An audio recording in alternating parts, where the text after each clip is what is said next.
नमस्कार, देवभूमि हिमाचल की खबरों के साथ एक बार फिर से हम हाजिर हैं। मैं हूं आपके साथ अतुल वर्मा। बुलेटिन का आगाज करेंगे, लेकिन सबसे पहले एक नजर हेडलाइंस पर। कुल्लू जिले के भुंतर मणिकर्ण मार्ग पर पंजाब के पर्यटक की दबंगई, बहस के बीच बस चालक को दिखाई रिवॉल्वर, सोशल मीडिया पर वायरल हुआ वीडियो। सिरमौर के हरिपुर धार में 2 मंजिला मकान में लगी भीषण आग, स्थानीय लोगों ने किया आग बुझाने का प्रयास, मकान मालिक को हुआ बड़ा नुकसान। मुख्यमंत्री सुक्खू की पत्नी और देहरा से कांग्रेस उम्मीदवार कमलेश ठाकुर ने नुक्कड़ जनसभाएं कर किया चुनाव प्रचार, लोगों से की वोट की अपील। और पूर्व सीएम जयराम ठाकुर ने आपातकाल को लेकर कांग्रेस पर साधा निशाना, कहा आपातकाल कभी ना भूलने वाली घटना, विधानसभा स्पीकर पर भी कसा तंज।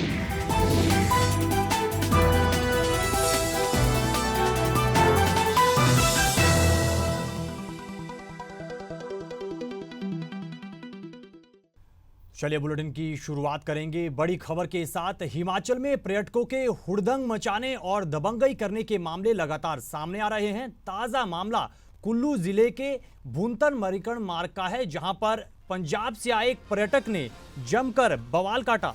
पंजाब के पर्यटक द्वारा बस चालक से बहस करने की खबर सामने आई है और इसका एक वीडियो भी सोशल मीडिया पर वायरल हो रहा है। वहीं वायरल वीडियो में पंजाब का पर्यटक तैश में आकर बस चालक को रिवॉल्वर दिखाता हुआ नजर आया है, जिसके बाद मौके पर मौजूद लोगों ने रिवॉल्वर लिए शख्स को समझाने का प्रयास किया। बताया जा रहा है कि गाड़ी निकालने को लेकर पंजाब के पर्यटक का बस ड्राइवर के साथ विवाद शुरू हुआ था। इधर कुल्लू के एसपी ने कहा कि उन्हें शिकायत नहीं मिली है, लेकिन मामले को एग्जामिन किया जा रहा है।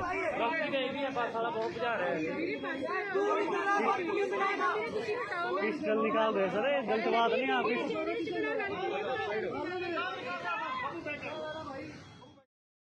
सिरमौर के हरिपुर धार क्षेत्र की ग्राम पंचायत बडोल में 2 मंजिला मकान में आग लगने की घटना सामने आई है। जानकारी के मुताबिक मकान में लगी शुरुआती आग रसोई घर तक पहुंची, जहां सिलेंडर रखा होने की वजह से धमाका हुआ और आग ने भीषण रूप ले लिया और 2 मंजिला मकान धू धू कर जलने लगा।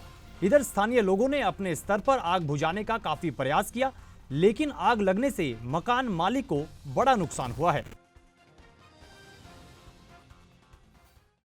शिमला के झाकड़ी इलाके में एक बोलेरो गाड़ी के खड्ड में गिरने की घटना सामने आई है। जानकारी के मुताबिक चालक की लापरवाही की वजह से बोलेरो गाड़ी बैक होकर खड्ड में जा गिरी और इस हादसे में एक शख्स की मौके पर मौत हो गई, जबकि 2 लोग घायल हुए हैं, जिन्हें इलाज के लिए खनेरी अस्पताल में भर्ती करवाया गया है।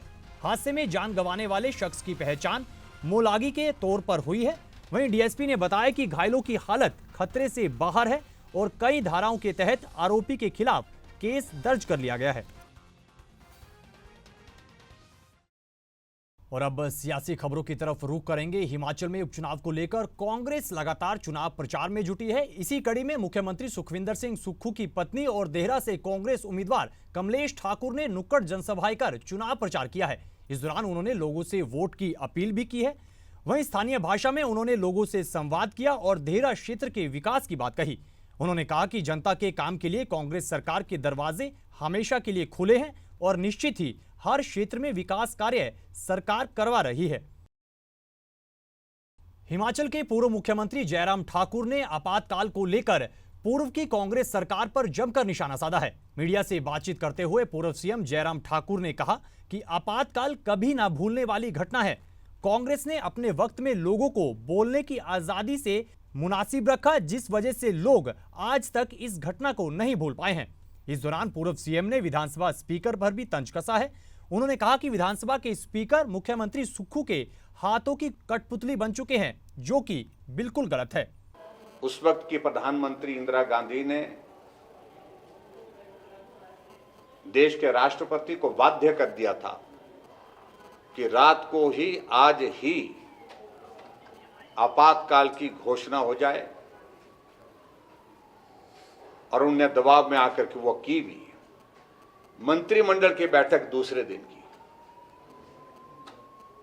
उन सारी डिटेल में मैं समझता हूं कि जाने की आवश्यकता नहीं है। वो एक दौर सब लोगों को याद है, जब इंदिरा गांधी का चुनाव जो है अवैध घोषित कर दिया था इलाहाबाद हाई कोर्ट के द्वारा,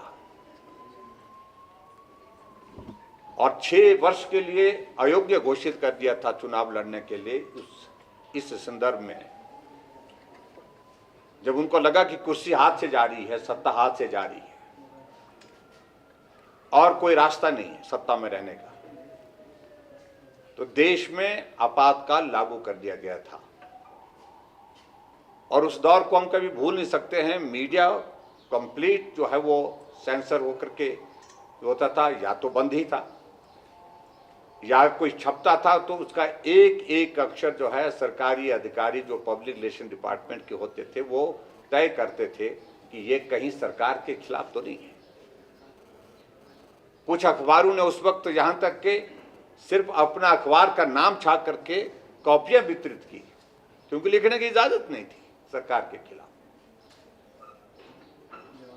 लेकिन ऐसी सारी चीज का देश जो है वो विरोध करेगा और लोगों की ताकत जनमत के रूप में जो जब 1977 में चुनाव हुआ तो परिणाम ये हुआ, कांग्रेस पूरे देश भर में चुनाव हार गई, इंदिरा गांधी भी चुनाव हार गए और संजय गांधी भी चुनाव हार गए। और हमारे आज के इस कार्यक्रम में इन बातों का हमने जहां जिक्र किया वहां हम प्रमुख रूप से इस बात का हम जिक्र जरूर करना चाहेंगे। अभी हाल ही में लोकसभा का चुनाव हुआ तो वही कांग्रेस के नेता संविधान की दुहाई देते कि संविधान खतरे में है, लोकतंत्र खतरे में है। हिमाचल प्रदेश में राष्ट्रपति शासन लागू करने के राज्यसभा सदस्य हर्ष महाजन के बयान पर मंत्री अनिरुद्ध सिंह ने पलटवार किया है। मीडिया से बातचीत करते हुए पंचायत मंत्री अनिरुद्ध सिंह ने हर्ष महाजन पर जमकर निशाना साधा। उन्होंने हर्ष महाजन पर विधायकों को खरीदकर राज्यसभा सदस्य बनने के आरोप लगाए हैं। मंत्री अनिरुद्ध सिंह ने कहा कि हर्ष महाजन के सिर्फ बोल देने से राष्ट्रपति शासन नहीं लग जाएगा। उन्होंने हर्ष महाजन के समय में कोऑपरेटिव बैंक में हुए घोटाले की प्राथमिकता पर जांच करने की बात कही है। साथ ही भाजपा पर संविधान को तोड़ने का आरोप भी लगाया है। वो अभी विपक्ष में है और उनको विपक्ष जो है वो बच नहीं रहा है, क्योंकि सत्ता में इतना चूर थे, वो भी अभी तक नशा उनका जयराम जी का उतरा नहीं है। मैं समझता हूँ कि जो भी कानून व्यवस्था से खिलवाड़ करेगा, चाहे वो कोई भी हो, चाहे वो MLAs के बच्चे हों, चाहे वो मिनिस्टर्स के हों, चाहे वो मुख्यमंत्री के हों या पूर्व मुख्यमंत्री के, जो भी गलत काम करेगा कानून के दायरे से बाहर जाएगा, उस पर कानूनी कार्रवाई जो है सख्त से सख्त करी जाएगी। एक आखिरी सवाल, आज नेशनल हाईवे अथॉरिटी जो एक काम कर रही है, क्योंकि मैं समझता हूँ गावर एंड कंपनी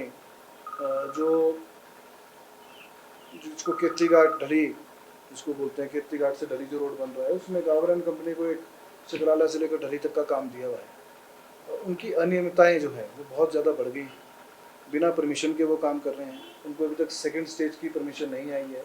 उन्होंने फॉरेस्ट के जो DRs कटी हैं वो भी सैपलिंग्स के 37 लाख रुपए वो भी अभी तक उन्होंने जमा नहीं कराए हैं। मैं समझता हूँ और प्रोटेक्शन मेजर्स जो लेने चाहिए, चाहे वो डंपिंग साइट में क्रेट वॉल है वो उनकी ड्राइंग्स के हिसाब से नहीं है। सारी डंपिंग जो है वो फॉरेस्ट में करी जा रही है। पिछले 4-5 दिन पहले जो आधे घंटे की बारिश आई थी, उन्होंने 3 जो है बड़े डंगे लगाए थे। हम 1 साल से बोल रहे हैं, ये मामला जो है कुछ अधिकारियों को भी पता है, सरकार के PWD के विभाग के लोगों को भी पता है। SP से भी मेरी बात हुई है, DC से भी मेरी बात हुई है इस मामले में, और उनके खिलाफ जो है कानूनी कार्रवाई जो है गावर एंड कंपनी के खिलाफ कानूनी कार्रवाई जो अमल में लाई जाएगी। तो इस खबर के साथ फिलहाल हिमाचल के इस बुलेटिन में इतना ही, लेकिन PTC न्यूज पर खबरों का सिलसिला बदस्तूर जारी है। आप बने रहिए PTC न्यूज के साथ। फिलहाल के लिए दीजिए इजाजत। नमस्कार।